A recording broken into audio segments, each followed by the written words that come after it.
The big matchup, obviously, is Tennessee at Georgia. Game day is going to be there. It's a 7:30 kickoff on ABC. Georgia right now is 9.5-point favorites. I gave out the pick on our live episode on Tuesday, and I took Georgia with the points. And I just think Kirby's going to have them motivated, including the postseason. Kirby is 32-18 against the spread against ranked opponents, covering by under 4 points a game. He's 13-6 as a non-road favorite of a touchdown or more, with a double-digit average cover margin. They've really, at least the past 2 or 3 years, they've really taken it to the Vols, and it hasn't been pretty. The Vols, though, I mean, they're coming off a long homestand. I mean, they had 4 games in a row at home in the middle of the season, which you don't really hear about that. But they go on the road to face Georgia, and typically teams don't mind getting away from home a little bit. Teams, after playing 4-game homestands to hit the road, they're 40-31 straight up. They're 42-26 against the spread since 2016. So what do you got here for Tennessee and Georgia? Well, I mean, you hit the nail on the head as far as, for whatever reason, I mean, obviously I think it has a lot to do with that Kirby Smart's defenses have been elite for pretty much every year he's been there. This year, there's definitely been some cracks in the armor.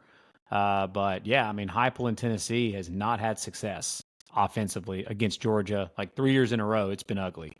That Hendon Hooker team that they had a couple of years ago, their worst offensive output of the year easily was against Georgia when they played at Georgia in that game. So Tennessee's had better offenses than the offense that they have this year that have struggled. Mhm. But I will grant that, like, you got to mention the flip side of that. That Georgia defense 2 years ago and last year and 3 years ago was a lot better than this Georgia defense right now. Georgia defense is still really good, but You think Dylan Sampson could have success in the run game? I do, if they stick to it. Yes, but that is something that Heupel has done this year. Like, we've been talking about the evolution of Heupel as a coach. Even last year, he was winning games last year, and we thought he was doing that because of who he had at quarterback with Joe Milton. He was kind of forced to try to win games with his defense and running the football, and he's obviously done that this year, even more so because his defense is his best unit on the team. That defensive line is the best unit on his team, and one of the best units in all of college football is that defensive line, and they're deep. So if they stick with it, and they're allowed to stick with it, meaning that Georgia doesn't somehow at home with all that emotion, they don't build a lead on Tennessee, and Tennessee is allowed to stick with it, I do think they can run the ball. But I'm going to have to believe it. I'm going to have to see it to believe it, man. To see a team for 4 quarters line up and methodically sustain drives and not hit shot plays and just sustain drives against this Georgia defense. Ole Miss did it last week. I was going to say, is that not what Ole Miss did it last week? But here's the difference. I mean, Ole Miss's offense and Jackson Dart and that offense, I mean, you can look at all the numbers. They're significantly better than this Tennessee offense by the numbers. Yeah. Now, their rushing offense, Tennessee is better at running the football than Ole Miss, quite a bit better. I mean, Tennessee is the number 1 rushing offense in the SEC. Fun fact, Georgia's the 15th out of 16 teams ranked rushing offense in the SEC. So I do think Tennessee can have some success running the football. But is that success meaning that they are able to drive down the field and sustain drives and score touchdowns and not kick field goals and things like that? I don't know. Like, it's, as well as I do, man, to beat Georgia and to beat the Kirby Smart defense and the best, most elite defenses in college football, you have to be able to throw the football eventually. Like Jackson Dart was able to do it last week for Ole Miss. Ole Miss's defense dominated that football game. That is obviously very capable of happening with Tennessee as well. But if Nico plays, we have no idea if he's playing or not. I'm not making it. My assumption is that he's going to play, but I have nothing about that. I mean, he's in concussion protocol and he's out there practicing. So I would imagine he's going to play, but I don't know. I'm going into this thinking he's practicing. Yes. I'm going into this thinking he's going to play. I thought about going into this with you about some conspiracy theories and asking, like, I'll just go ahead and ask it. I've already had a few people text me this. Okay, let's just say if they don't play Nico, Georgia wins. What's the committee going to do with Tennessee? And with Tennessee sitting there saying, well, yeah, our starting quarterback didn't play in that game. How do they handle that? Yeah, I know. That's why you're laughing, because it gets interesting when you think about that. That's diabolical from the Vols right there. It is. Now, again, I don't think that they would purposely like, oh, we're not going to play Nico just so we could. I Yeah. don't think Josh Heupel would do that at all. Yeah. But again, when you're dealing with concussion protocol, man, that's a Yeah. different, especially in today's college football and today's football in general. That's a very careful thing that they take into consideration now more than ever. Yeah. So I mean, maybe he doesn't play, but I think he's going to play. Yeah. I'm personally banking on it that he's going to play. Yeah. What do you think we get out of Carson Beck this game? I mean, man, you pointed it out weeks ago, and then I finally jumped on board with you even before the Ole Miss game. I mean, he's just been bad, dude. And Credit to Moose from Walk On Red Shirts. He pointed it out back. I mean, before the season even I was started, on that. I he was actually skeptical. on that episode with him when he Yeah. said that, and I think I was the one that actually kind of challenged it a little bit. a little bit. Yeah. But you're right, man. He was right. He was spot on. I thought he was crazy Yeah. when he said what he said. Yeah. That he didn't think he was as good as what everybody thought, and he has definitely proved Moose right so far this year. So, what do I think we get out of him? I don't think there's any way of knowing, man.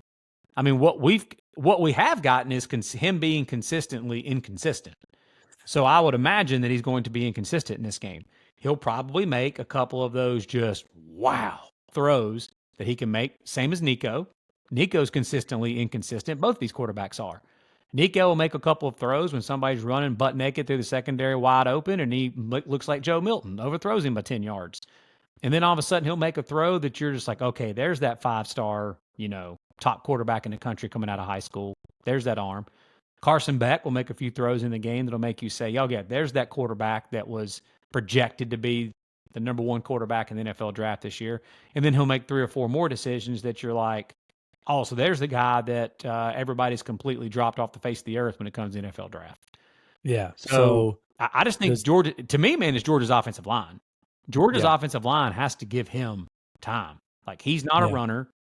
If he doesn't have time, just like any pocket passing quarterback, dude, he's going to throw picks, and he's not going to be good at all if they don't give him time. But that's not just him. That's any pocket passing quarterback. If you don't get time as a quarterback to survey the field and go through your progressions and try to find open people down the field, you can't do it. And Georgia's offensive line last weekend got worked by that Ole Miss defensive front. Mm-hmm. And while Ole Miss is number 1 in tackles for a loss and sacks in the country, I mean, Ole Miss's defensive front is also one of the 3 to 5 best defensive fronts in all of college football. That is the matchup. That is number 1 that I'm looking at. Can Georgia's offensive line, they don't have to dominate, but can they hold, because I don't think they can, but can they hold up? Can they hold their own? Because Tennessee forces so many negative plays for you, get you behind the chains. I mean, Alabama against Tennessee a lot of it was self-inflicted with a lot of those procedure penalties, but they were in 2nd and 3rd and long constantly.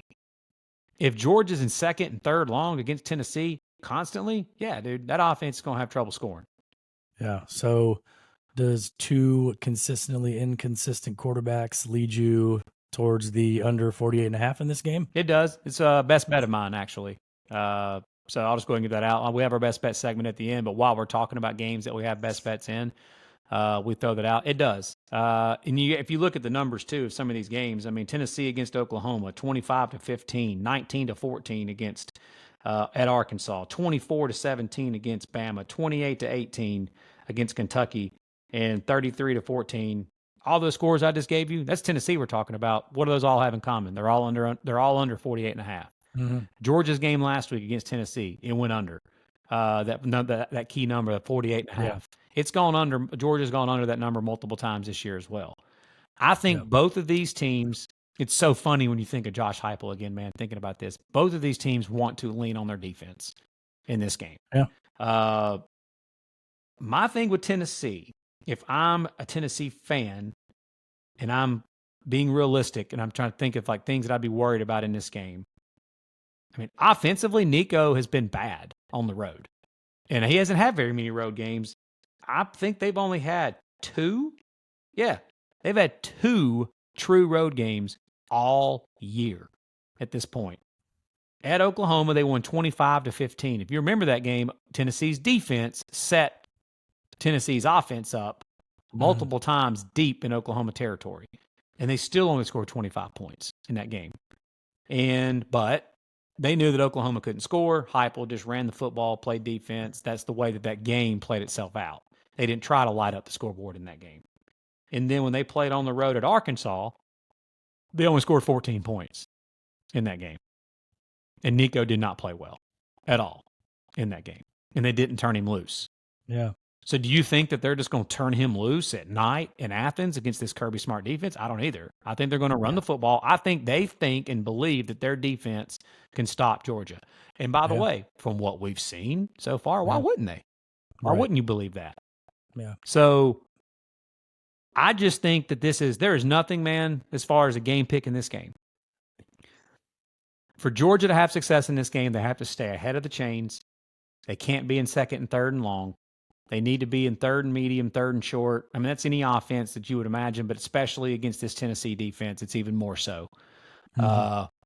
And I believe that your defense is going to have the opportunity. I think both defenses are going to have the opportunity to possibly force some turnovers.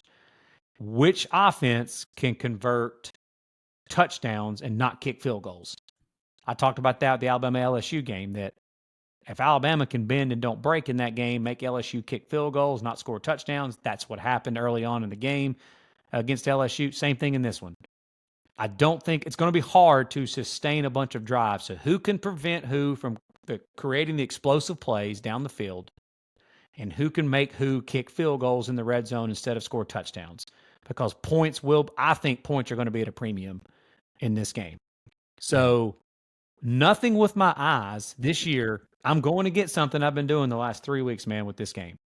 I've been telling you that I've had success in the last 3 weeks on our best bets by just looking at matchups and going with what my eyes have been telling me and quit worrying about all the little nerdy stuff and all the trends and everything else. But dude, Georgia with their backs against the wall, just a bunch of angry dogs, pun intended, that have just been disrespected by the committee. You know Kirby's harping that up. And for whatever reason, Josh Heupel's offenses have already been having a ton of issues with Georgia to begin with. I do think that Tennessee is a completely different team away from Knoxville. They've shown that over the last few years, especially the last 2 years. They're really hard to beat in Knoxville, but they're not the same on the road. Yeah. Tennessee will have to prove it to me that they can go into Athens and win this game. I still believe in Nico, but he hasn't shown it to me yet this year. I've seen nothing from him that shows me that he's going to be able to go into Athens against this Georgia defense that's going to be like a bunch of sharks and blood-infested waters. I think this is just the definition of wrong place, wrong time for the Vols, and I think Georgia gets it done. I think they cover. Yep. I'm even going to throw out a score prediction. I've got Georgia 27, Tennessee 13 in this game. So under 48.5 is a best bet, and Georgia minus 9.5 is also a best bet. Okay. He's all in on this game, man. I mean, why not?